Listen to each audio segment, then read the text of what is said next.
Hello everyone, welcome to my YouTube channel. This is Aradhana and today I'm here with part 2 of the History of English Literature by William J. Long. Yes, this book right here is very important for us literature students. So today I'm going to talk about the second chapter of this book, and which is Anglo-Saxon age, and today we are starting the periods of English literature according to this book and what is given in this book. And I am going to also talk about my notes, and I'm going to share the pictures of my notes throughout this video. So yeah, make sure you watch the whole video and share it with your friends and subscribe my channel.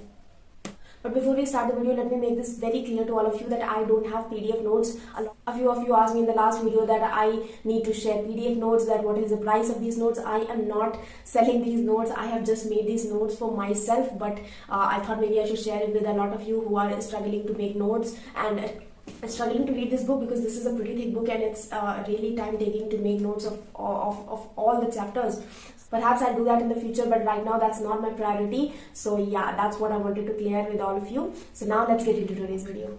Okay, so this is the first page of my notes, and try to take a screenshot of it. And it's even better if you make your own notes through my notes, so that you get a pretty good idea of what is written and everything, because I don't think my writing is that great. Okay, so the story starts in the middle of the 5th century when 3 Germanic tribes, that is the Jutes, Angels and the Saxons, came to invade the Celtic Britain. Now Britain is going to colonize all of us in the coming years, but at that point in time, Britain became the colony of these 3 Germanic tribes. Okay, so the Angels were most in number among these 3 tribes, and the Saxons were the second, and that's why we get the name Anglo-Saxon age. And the name Anglo-Saxon was first used by Camden in his History of Britain. So as Anglo-Saxons colonized Britain, they brought with them their own characteristics, their own culture, their own way of living.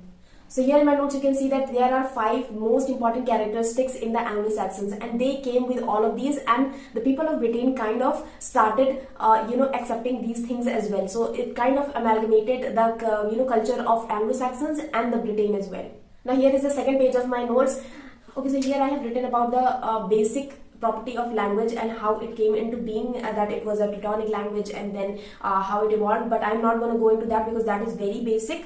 So the most important thing in this page is that there is the dual nature of language that William J. Long calls about the duality of English language. Here William J. Long talks about the dual character of our language, and I think it is applicable for every language, but here we are particularly talking about English literature. So we are going to go how English language has a dual character. The first thing is that our language has some simple words, which is the basic structure of language, what we need to communicate. Okay, that came from these Angels and Saxons.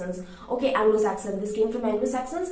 Now the second class of language is that how we decorate our language, the way we kind of use the figure of speech and all those things, which is not that important for language, for communication, but it is very important when it comes to writing literature and all those things. So that came from Celts, who were the original people that were living in England. Second were the Romans, and the third were the Normans, who are we going to talk about in the next chapter, which is the Anglo-Norman period. So these were the most important characteristics of a language. Now this is the third page of my notes. You can just take a screenshot.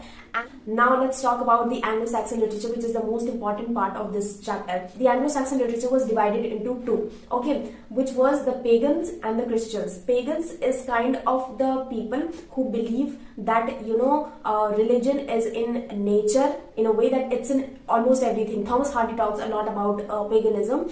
And second is Christian. Christian, that they talk about the rigid rules of Christianity and all that. So that is the 2 kind of literature. So one thing you need to know is that during these times, that is the time of Anglo-Saxons and Anglo-Normans, the literature was not about the feelings of people and the and the stories and all those things. It was mainly religious. All literature was mainly religious, and most of the things had morals in them, and it was not only for entertainment purpose. It was for strict rules of religion were applied to every work almost, and there has to be a moral, or the work will be branded as it's just vulgar and all those things. So that is the most important thing. Pagan literature was mostly transmitted from person to person through oral traditions. Okay, they used to tell these stories and all those things. But on the other hand, the Christian literature was kind of rigid in its rule, and only monks could teach Christian literature to other people, and they had all the resources to do so. Okay, so it was not like you can just anybody could just read all those things and just tell this to another person, and that person would be qualified for that. No, it was not like that. Only a monk, a kind of like a qualified monk, can teach you. Now the million-dollar question is that how did England came to be influenced by Christianity, and who were these people who introduced Britain with Christianity? So there were two major Christian influences on Britain. First was Augustine from Rome, and the second was Aidan from Ireland. Now the literature produced during the time of Augustine of Rome could not last longer, though he did a lot of work in the education field and he established a lot of schools and educated the rough people, but its literature could not last long. But the literature produced during the time of Aidan from Ireland became very famous as the Northumbria School of Literature, because Ireland has been a very famous, religious education center for all of Western Europe. So as I told you earlier that only the monks were given the right to teach and talk about this Christian literature, this Anglo-Saxon literature. So these Northumbrian monks used to teach Anglo-Saxon literature to other people in the abbeys and monasteries. So these abbeys and monasteries were kind of like a religious institution, and they were like the earlier form of schools. Now we don't have a lot of Anglo-Saxon literature, but here are three writers who are still considered very important. Now all of these writers are not writers per se, but these are the people who wrote this so-called Northumbrian literature. So these writers are Bede, Caedmon and Cynewulf. I have no idea if I'm pronouncing this right. So now let's talk about all three of these writers one by one. Now here are my notes, just take a screenshot. The first and the most important writer is Bede, B-E-D-E, and I have no idea how to pronounce that. He was a historian and he is also called the Venerable Bede or the Saint Bede. He's these are his nicknames, and he's also called the father of English learning, and he was primarily a historian and he wrote the history of Britain. It was kind of like the first history of Britain. Its title was the Ecclesiastical History of the English People, and this is the most important work by Bede, and this is the most important Anglo-Saxon work as well. Bede used to write in Latin, and he also translated a lot of works, which includes Gospel of John, which is also considered to be his last work. Now the second most important writer of this age is Caedmon. He is also known as the Anglo-Saxon Milton, and he is the biggest writer of this age, because there is a very interesting story given in this book that how he used to write his stories, like he had these dreams, and it was such a profound incarnation into his stories that what he used to write, and he used to convert these Latin scriptures into these stories, and he was just amazing, and even Bede was in awe of him. And this was really the most important thing about Caedmon, and his most important work is Paraphrase.